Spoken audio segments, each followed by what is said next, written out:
Good morning students.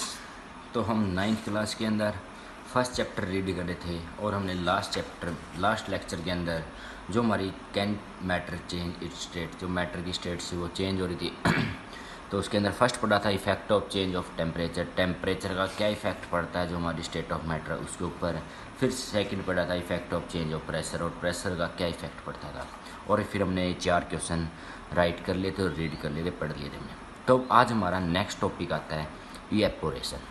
Evaporation होती क्या है वो रीड करना। Do we always need to heat, क्या बोल रहे हैं, डू वी हमारे को जरूरत है हीट और change pressure for changing the state of matter. State of matter को चेंज करने के लिए हीट की जरूरत है और प्रेशर की जरूरत है, बिल्कुल पता है हमारे को।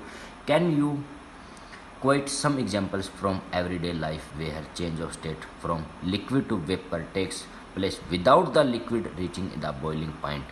मतलब क्या भाई, जो स्टेट ऑफ मैटर चेंज हो रही है कहाँ, लिक्विड से कहाँ जा रही है, वेपर्स के अंदर, हमारी डेली लाइफ के अंदर, एवरीडे लाइफ के अंदर, without changing the liquid reaching the boiling point, बिना बॉइलिंग पॉइंट पर पहुँचे बिना ही क्या हो रहा है, वाटर जो हमारा लिक्विड है वो क्या हो रहा है, इवेपोरेट हो रहा है।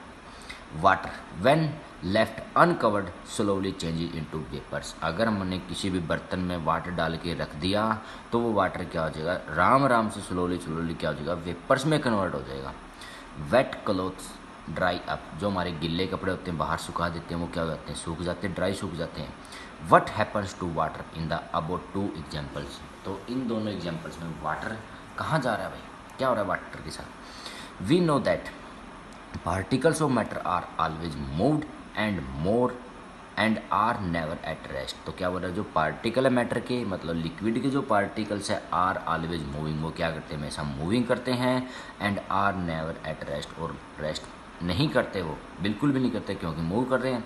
Eight a given temperature in any gas liquid और solid there are particle with different amount of kinetic energy. Solid, liquid और गैस की केस में पार्टिकल्स है और उनके अंदर जो अमाउंट ऑफ काइनेटिक एनर्जी वो भी क्या है, डिफरेंट है। इन the case of liquid a small friction of particle at the surface, जो हमारा लिक्विड है उसके केस में क्या बनाता है, स्मॉल फ्रैक्शन बनाता है, क्या है, स्मॉल फ्रैक्शन ऑफ पार्टिकल। क्यों, क्योंकि सॉलिड में तो पार्टिकल्स के बीच में गैप बिल्कुल नहीं है, गैस में क्या है, बिल्कुल ज़्यादा है, बहुत ज़्यादा है। लेकिन गैस में सॉलिड, क्या लिक्विड में क्या है, सॉलिड और गैस के बीच का। In the case of a liquid a small fraction of particle at the surface having higher kinetic energy, उनकी क्या होती है, सरफेस के ऊपर हमारे काइनेटिक एनर्जी क्या होती है, बहुत ज़्यादा होती है। Is able to break away from the forces of attraction of other particle and get covered into vapours, तो क्या कर देते हैं, वो ज़्यादा काइनेटिक एनर्जी होने से ब्रेक हो जाते हैं from the forces of attraction के कारण of other particle and get converted into vapours, किसमें कन्वर्ट हो जाते हैं, वेपर्स के अंदर। This phenomena of change of liquid into vapours at any temperature, किसी भी टेम्परेचर में बिलो इट्स बॉइलिंग पॉइंट, जैसे वाटर का बॉइलिंग पॉइंट 100 डिग्री सेल्सियस है, 100 डिग्री सेल्सियस से नीचे वाटर के जो वेपर्स बन रहे हैं as a process of evaporation, वो प्रोसेस क्या कहलाती है, इवेपोरेशन। तो सिंपल सी बात है, इवेपोरेशन क्या है भाई, जो हमारा लिक्विड है उसको कहाँ, गैसीय स्टेट में लेके जाना, वेपर स्टेट में लेके जाना एट एनी टेम्परेचर, किसी भी टेम्परेचर पे, और टेम्परेचर क्या होना चाहिए, उसका जो बॉइलिंग पॉइंट है उससे नीचे होना चाहिए। फैक्टर इफेक्टिव इवेपोरेशन, कौन कौन से फैक्टर इफेक्ट करते हैं किसको, इवेपोरेशन को, वो हमने पढ़ना है। Let us understand this with an activity read करते हैं। Take 5 ml of water in a test tube, क्या ले लिया भाई, 5 ml क्या ले लिया, टेस्ट ट्यूब में वाटर ले लिया। And keep it never a window और ए फैन, विंडो के पास में रख दिया या फैन के पास में। Take 5 ml of a water in a open china disc, एक ओपन चाइना डिस्क में ले लिया, एक तो क्या ले लिया टेस्ट ट्यूब में, सेकंड क्या ले लिया ओपन चाइना डिस्क, उसको भी क्या रख दिया, विंडो या फैन की। एक टेक ले लिया 5 ml of water in open china disk and kept it inside a cupboard और a on a shelf in your class, अपनी जो हमारा क्लास है उसके अंदर रख लिया सेल्फ या कपबोर्ड के अंदर। Record at the observation, record the temperature, record the time और days taken for the evaporation process in the above cases। repeat the activity 3 steps of on a rainy day or record your observation।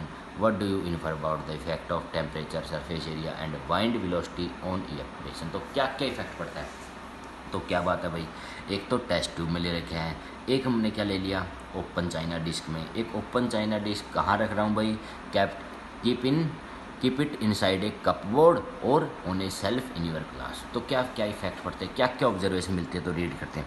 You must have observe that the rate of evaporation increases with, increase होगी rate of evaporation कब, N increase of surface area. अगर किसी भी बर्तन का surface area बढ़ेगा, जगह ज़्यादा लेगा ना, उसके अंदर लिक्विड रखूँगा तो वो ज़्यादा फास्ट क्या करेगा, evaporation. An increase of surface area, we know that evaporation is a surface phenomena. Evaporation क्या है, एक सरफेस फिनोमिना है। It if the surface area is increase, surface area बढ़ रहा है, द रेट ऑफ इवेपोरेशन भी क्या होगी, इंक्रीज होगी। For example while putting cloth for drying up we separate them out. तो जैसे हम क्या करते हैं, पुट रखते हैं क्लॉथ को कहाँ ड्राई होने के लिए, वो क्या सेपरेट फैला के रखते हैं, तो क्या हो जाते हैं, जल्दी सूख जाते हैं। अगर मैं बंद करके रखूँगा कपड़ों को गिल्ला को तो आराम आराम से सूखता है। An increase of temperature, temperature का भी इफेक्ट पड़ता है। With the increase of temperature more number of particle get enough kinetic energy to go into vapour state, वो क्या होते हैं, वेपर स्टेट में। A decrease in humidity, temperature से भी क्या होता है, इवेपोरेशन बढ़ती है। सरफेस एरिया बढ़ेगा तो इवेपोरेशन बढ़ेगी। तो फॉर एग्जांपल भाई, जैसे हमने एग्जांपल ले लिया, मान लिया भाई एक गिलास पानी है, इसके अंदर पानी डाल दिया भाई 10 ml गिलास के अंदर, ये गिलास है, गिलास के अंदर 10 ml। और एक हमने कंटेनर ले लिया, कटोरा ले लिया, इसके अंदर भी क्या डाल दिया भाई, 10 ml वाटर डाल दिया, सेम अमाउंट रख रखा है, लेकिन इसका सरफेस एरिया इसका क्या है, ज़्यादा है, इसका क्या है, सरफेस एरिया लेस। यहाँ पर इवेपोरेशन ज़्यादा होगी as compare to this. A decrease in humidity, जो हमारा एटमॉस्फेयर है उसके अंदर बारिश के दिनों में क्या हो जाती है, ह्यूमिडिटी हो जाती है, नमी हो जाती है, उस केस में क्या हो जाती है, इवेपोरेशन प्रोसेस स्लो हो जाती है। Humidity is the amount of water vapours present in air, air के अंदर हमारे एटमॉस्फेयर है, उसमें एयर है, उसके अंदर क्या हो जाते हैं, वाटर के वेपर्स आ जाते हैं। The air around us can not hold more than a definite amount of water vapour eight a given temperature, उस गिवन टेम्परेचर में वो ज़्यादा होल्ड नहीं कर पाते वाटर का amount. If the amount of water in air is already high, पहले से ही अमाउंट क्या है एनवायरनमेंट में ज़्यादा है, द रेट ऑफ इवेपोरेशन क्या हो जाएगी, घट जाएगी। An increase in wind speed, जो हवा चल रही है, अगर हवा ज़्यादा स्पीड से चलेगी तो इवेपोरेशन ज़्यादा होगी, अगर हवा कम स्पीड से चलेगी तो इवेपोरेशन क्या होगी, स्लो होगी। It is a common observation that clothes dry faster on A windy day, जो हमारे हवा वाले दिन होते हैं उसमें क्या होते हैं, कपड़े जल्दी सूख जाते हैं। With the increase in wind speed the particles of water vapour move away with the wind, जल्दी वाइंड कर देंगे जो हमारी हवा, उसके साथ पार्टिकल्स क्या कर लेंगे, फास्ट मूव कर देंगे। Decrease the amount of water vapour in the surrounding, और वो क्या कर देंगे, वाटर वेपर्स को का अमाउंट क्या कर देंगे, डिक्रीज कर देंगे। तो ये तुम्हारे 3 इफेक्ट थे, फैक्टर 4 थे। इंक्रीज ऑफ सरफेस एरिया बढ़ेगा तो इवेपोरेशन भी बढ़ेगी, टेम्परेचर बढ़ेगा तो इवेपोरेशन भी बढ़ेगी, अगर ह्यूमिडिटी कम होगी तो इवेपोरेशन बढ़ेगी, अगर हवा की स्पीड ज़्यादा होगी तो इवेपोरेशन भी बढ़ेगी। तो नेक्स्ट आता है भाई, how does evaporation cause cooling, जो हमारी इवेपोरेशन हो रही है वो कूलिंग का कारण कैसे बनती है, क्या कारण है उसका, वो देखना है। In an open vessel, open vessel है, खुला बर्तन रख दिया, the liquid kept on evaporating, the particle of liquid absorb energy from the surrounding to regain the energy lost during evaporation. तो क्या कर रहे हैं भाई, हमने खुले बर्तन में पानी रख दिया तो वो क्या करे, the particle of liquid absorb energy from the surrounding, atmosphere के अंदर से एनर्जी एब्जॉर्ब कर रहे हैं, टू रिगेन, दोबारा से रिगेन, द एनर्जी लॉस्ट, दोबारा एनर्जी छोड़ रहे हैं, ड्यूरिंग इवेपोरेशन, इवेपोरेशन के दौरान। This absorption of energy from the surrounding make the surrounding cool, जो एनर्जी छोड़ रहे हैं उसके कारण सराउंडिंग के अंदर हमारे क्या जाती है, कूलिंग आ जाती है। तो दोबारा पढ़ रहा हूँ, दिस एब्जॉर्प्शन ऑफ एनर्जी, जो एनर्जी को एब्जॉर्ब कर रहा है फ्रॉम द सराउंडिंग, सराउंडिंग के अंदर से, मेक द सराउंडिंग कूलिंग, वो क्या कर रहा है, सराउंडिंग कूलिंग मतलब जो सराउंडिंग का हमारा है उसको कूल कर रहा है।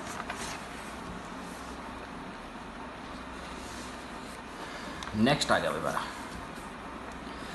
What happen when you pour some acetone nail polish remover on your palm, अगर मैं एसीटोन को कहाँ, मेरी जो हथेली है उसके ऊपर रख लूँ तो कूल कूल महसूस होता है, कैसा कैसा लगता है वो हमने देखना है, क्या होता है। The particle gain energy from your Palam, जो हमारे पार्टिकल्स हैं किसके, एसीटोन लिया है उसके, वो क्या करते हैं, हमारी जो पलम हथेली है वहाँ से एनर्जी को क्या करेंगे, गेन करेंगे, और सराउंडिंग से, and evaporate causing the palm to feel cool। जो हमारी हथेली होती है, पल्म होती है, वो कैसी महसूस करती है? कूल महसूस करती है। तो ये क्वेश्चन भी पूछ सकता है भाई, what happen when you pour some acetone on your palm. एक क्वेश्चन तो हमारा यहाँ से बन गया। नेक्स्ट भाई, after a hot sunny day, hot sunny day हमारा गर्म दिनों में, people sprinkling water on the roof और open ground because the large latent heat of air vaporization of water help to cool the hot surrounding, hot surface. तो क्या बोल रहा है भाई, after a hot sunny day people sprink water on a roof, कहाँ? Water on a roof और open ground because the large latent heat of vaporisation. जो क्या हो रही है? लेटेंट हीट ऑफ वेपराइजेशन मतलब छिपी हुई एनर्जी है, हीट है, और vaporisation of water help to, किस में हेल्प कर रही है? कूल द हॉट सरफेस, जो हमारा हॉट सरफेस है उसको कूल करने में। तो क्या बोल रहा हूँ भाई, दोबारा पढ़ रहा हूँ, अगेन क्वेश्चन यहाँ से बन रहा है, after a hot sunny day, बिल्कुल गर्म दिन है, paper sprinkling water on a roof, कहाँ पर? वाटर, रूफ के ऊपर वाटर रख रहे हैं, स्प्रिंकल कर रहे हैं ओपन ग्राउंड में, because the large latent heat of vaporisation, जो ग्राउंड पे हीट है वहाँ से क्या होती है? छिपी हुई जो हीट है वो क्या हो रही है? वाटर डालने पे, तो जो किस में हेल्प कर रही है? हॉट सरफेस, जो गर्म ग्राउंड है उसको ठंडा बनाने में। जैसे वह बाहर पानी नहीं छिड़कते गर्मी के दिनों में, जब पानी छिड़कते हैं तो क्या हो जाता है? जो ग्राउंड की गर्मी है वो निकल जाती है, और उसके कारण गर्मी निकल गई तो सरफेस क्या महसूस करता है? कूल महसूस, इस कारण से ठंड रहती है। Can you cite some more example from daily life where we can feel the effect of cooling due to evaporation. तो हमारे और भी बहुत सारे एग्जाम्पल्स हैं भाई जो कूलिंग महसूस करते हैं। नेक्स्ट क्वेश्चन है भाई, दो क्वेश्चन बन गए हमारे यहाँ से, why should we wear cotton clothes in summer. तो क्या बोल रहा है भाई, जो हमारी गर्मी है उसके अंदर हमने कॉटन के सूती कपड़े क्यों पहनने चाहिए, क्या कारण है? तो क्या क्वेश्चन है, why should we wear cotton clothes in summer, गर्मी के दिनों में हमारे को जो सूती कपड़े होते हैं वो क्यों पहनने चाहिए?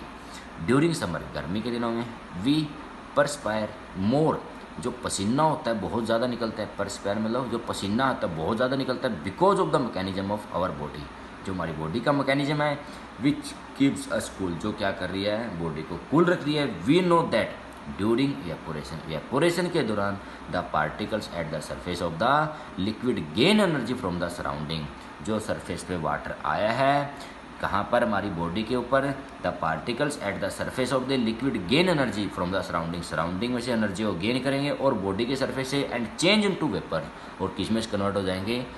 वेपर्स के अंदर। The heat energy equal to the latent heat of a vaporisation, जो हीट एनर्जी है वो किसके बराबर होगी? Latent heat of a vaporisation is absorbed from the body leaving the body cool, मतलब जो वाटर की ड्रॉपलेट आई हमारी कहाँ? बॉडी के ऊपर, वो बाहर से क्या करेगी? हीट को एब्जॉर्ब करेगी, हीट एब्जॉर्ब करके क्या हो जाएगी? एपोरेट हो जाएगी, और हमारी बॉडी का टेम्परेचर कम हो जाएगा, उस कारण से हमारी बॉडी क्या करती है? कूल महसूस करती है।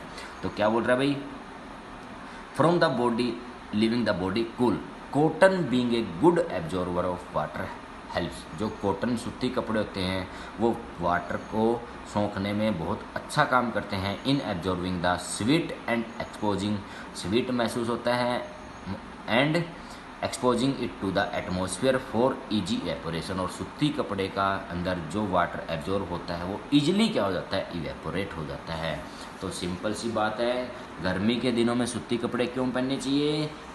तो क्या कह रहा है भाई यहाँ पर, जो हमारी बॉडी है वो क्या कर रही है कि कूल रखती है, सूती कपड़े पहनते हैं तो उसके कारण हमारी बॉडी कूल रहती है। वी नो दैट क्या होता है भाई, एवेपोरेशन के दौरान जो पार्टिकल्स है सरफेस के वो गेन एनर्जी करेंगे सराउंडिंग से, एनर्जी को गेन करके क्या करेंगे?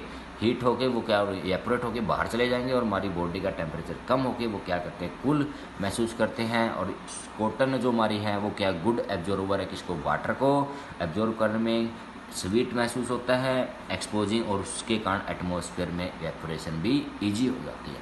तो थर्ड क्वेश्चन हमारा ये हो गया। तो नेक्स्ट क्वेश्चन है भाई, why do we see water droplet on the outer surface of a glass containing ice cold water. अगर हम क्या करते हैं, गर्मी के दिनों में गिलास के अंदर ठंडा पानी डालते हैं, क्या डालते हैं? फ्रिज का पानी डालते हैं। फ्रिज का पानी डालते हैं तो गिलास के बाहर क्या हो जाती है? वाटर की ड्रॉपलेट्स आ जाती है। वो ऐसा क्यों होता है, वो क्या कारण है, उसका देखना। तो अगेन क्वेश्चन पढ़ रहा हूँ भाई, वाहे डू वी सी क्यों देखते हैं हम। Water droplet on the outer surface of a glass के आउटर सरफेस पे containing ice cold water, ठंडा water. Let us take some ice cold water in a tumbler. Soon will see water droplet on the outer surface of the tumbler. The water vapor present in air. Air के अंदर क्या है, water vapour present है. On coming in contact with the cold गिलास of the water, वो क्या होते हैं, ठंडे पानी गिलास के कॉन्टैक्ट में आते हैं, लूजिंग एनर्जी को लूज करेंगे and get converted into a liquid. किस में हो जाते हैं, लिक्विड में कन्वर्ट हो जाते हैं. Which we see as water droplet. उसके कारण हमारे को क्या दिखता है भाई, गिलास के चारों तरफ वाटर की ड्रॉपलेट्स. तो क्या बोल रहा है भाई, आइस कोल्ड वाटर डाल लिया कहाँ पर, टम्बलर के अंदर. Soon we will see water droplet on the outer surface of the tumbler. The water vapours present in air. Air के अंदर वाटर के वेपर से बता रहे हमारे को भाई ह्यूमिडिटी होती है. On coming in contact with the cold water, वो क्या करेंगे, ठंडे पानी के कॉन्टैक्ट में आएंगे वेपर्स, तो वो क्या करेंगे, टेम्परेचर को डिक्रीज करेंगे, एनर्जी को क्या करेंगे, लूज करेंगे.